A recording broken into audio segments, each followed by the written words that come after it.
සේල මුතුමාල අන්ද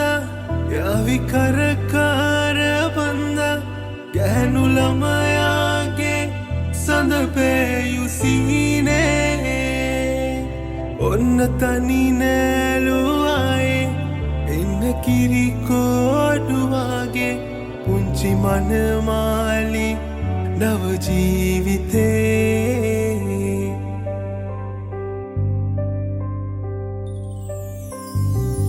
සුදුරු සයි මුහුණ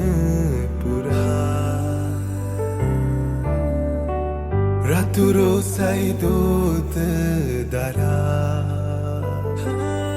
පුංචි දඟකාරියේ දැන්නේ හැඩකාර වූයේ මූණෙ පෙම් පාට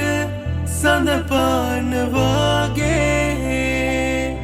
ඔන්න සපකෝල වූයේ කවුද මොනවාද කීවේ දෙන්න මදහස මදුසාදයේ